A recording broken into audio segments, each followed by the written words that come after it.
لوگ کھاتے ہیں، چائے چلتی ہے، پلاؤ کھاتے ہیں، اور ساتھ وہ پھر صلاۃ و تسبیح وغیرہ بھی کرتے رہتے ہیں، اور پھر جب خاص مرحلہ آتا ہے تو پھر بجھا دیتے ہیں بتیاں وغیرہ، پھر دعائیں شروع ہو جاتی ہیں۔ یہ وہاں بھی ہے، شہر میں بھی مسجد ہے، وہاں کا بھی پتہ بھی لوگ وہاں جاتے ہیں، تو یہ سارا غلط ہے۔ السلام علیکم۔ السلام علیکم جی۔ وعلیکم السلام ورحمۃ اللہ۔ قبلہ صاحب، مولانا صاحب نے صاحب جی جی میں گجرا مولانا تو بول رہے ہیں جناب۔ جی فرمائیے بھائی۔ قبلہ صاحب وہ آپ سے ملاقات ہوئی سرگودا میں، جی جی ہاں کافی دیر جب تو نا وہ قبلہ صاحب محفل مذاکرہ کر رہے تھے تو میں اندر آپ کے ساتھ موجود تھا ادھر۔ ہاں ماشاء اللہ۔ ہاں جی، صحت کا کیا حال ہے آپ کا جی؟ الحمدللہ خیریت، آپ سنائیں خیریت سے؟ جی بالکل، اللہ کا شکر ہے جناب، بڑی مہربانی۔ تو ابھی جیسا جا رہا ہے آپ کا یہ محفل کا؟ جی چل رہا ہے جی۔ اچھا، یہ آپ نے اسپیشل نمبر ہے، یہ ایک وقت میں استعمال ایک دفعہ آدمی کر سکتا ہے؟ نہیں نہیں، آپ بند کریں پھر 10 منٹ بعد دوبارہ کر لیں، 5 منٹ بعد دوبارہ کر لیں، یہ کوئی سوچنا تو یہی چاہیے میرے بھائی اچھا جی کہ 7 دن بعد ہم اکٹھے ہوتے ہیں اور وقت ہوتا تھوڑا، مشرق مغرب سے لوگ پوچھنے والے ہوتے ہیں، اس کا لحاظ آپ پوچھیں نا، کیا پوچھیں گے ہم سے؟ اچھا، وہ قبلہ صاحب وہ جو پیغمبر علیہ السلام کی حدیث 12 ائمہ والی ہے، ہاں ہاں، تو وہ ہم جو آپ حضرات والے ہیں وہ اس میں متفق نہیں ہے ان کے ناموں پہ؟ یعنی جو اہل تشیع 12 اماموں کے نام گنتے ہیں اس سے خود ان کا اتفاق نہیں ہے، آپ یہ کہہ رہے ہیں؟ ہاں جی ہاں جی۔ نہیں، وہ تو کہہ اس رہے کی ہیں کیا وجہ ہے؟ نہیں، وہ کہہ رہے ہیں میرے دوست کہ حدیث پاک میں آتا ہے نا کہ میرے بعد 12 ہوں گے اور ان کے تک دین جو ہے نا ٹھیک چلے گا۔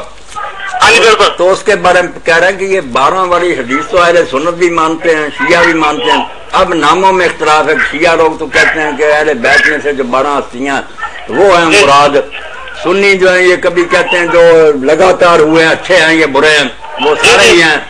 کچھ کہتے ہیں نہیں ایسا نہیں ہے، کچھ ہو گئے ہیں، کچھ ہوں گے، قیامت تک 12 پورے ہو جائیں گے۔ تو ان کا کہنا یہ ہے کہ یہ کیا چکر ہے، کیوں نہیں فیصلہ ہوتا کہ وہ 12 کون ہیں؟ اصل میں یہ پوچھ رہے ہیں میرے بھائی۔ ہاں جی بالکل، یہ سوال یہی بات ہے نا۔ ہاں جی بالکل یہی ہے۔ تو اس بارے میں جو بات ہے نا وہ شیعہ دوستوں کو بھی خیال کرنا چاہیے، ضد کا کوئی فائدہ نہیں، کیوں ان کو آپ نے نا میرے بھائی امیر کا امیر کہ وہ حاکم ہوں گے۔ اب امیر کو آپ جانتے ہیں یہ علی علیہ السلام ہوئے یا حضرت حسن کو کچھ تھوڑی ملی حکومت، دوسرے جو ہے وہ بے شک قابل تھے، اہل تھے ہر لحاظ سے۔ بھائی یہ آپ کی آوازیں کس طرح کی آ رہی ہیں؟ نیچے پہ شور ہے جی، میں دوبارہ پھر کہتا ہوں۔ نہیں آپ بات جاری رکھیں نا، آپ کا کافی وقت ہو گیا، ہم اس بات کو مکمل کرتے ہیں۔ آپ ٹھیک ہے جناب، شکریہ۔ یہ کرو جی مولانا۔ تو اب امیر اور حاکم کا کہنا ہے کہ حاکم ہے، اور ساتھ یہ بھی لوگوں نے پوچھا تو اس کے بعد کیا ہوگا، تو فرمایا پھر ثم یکون، ہر گڑبڑی ہوگی، خرابی ہوگی۔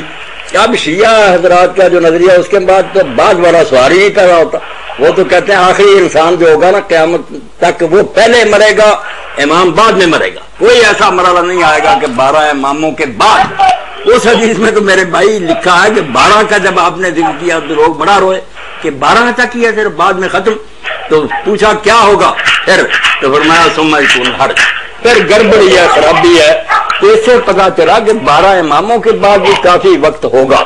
اب وہ ظاہر بات شیعہ حضرات جو مانتے ہیں وہ تو کہتے ہیں کہ 12واں جو ہے اس کو اتنی لمبی عمر دے گا اللہ کہ آخری انسان امتی مرے گا تو امام مرے گا، ورنہ اگر وہ پہلے مر جائے قیامت سے پہلے کچھ دور ایسا آ جائے کہ اس میں امام نہیں تو حجت اللہ تو نہ رہی، اللہ کس طرح پھر لوگ، تو ان کے نظریے کے مطابق تو حدیث پوری نہیں ہوتی کہ پھر بعد میں کیا ہوگا۔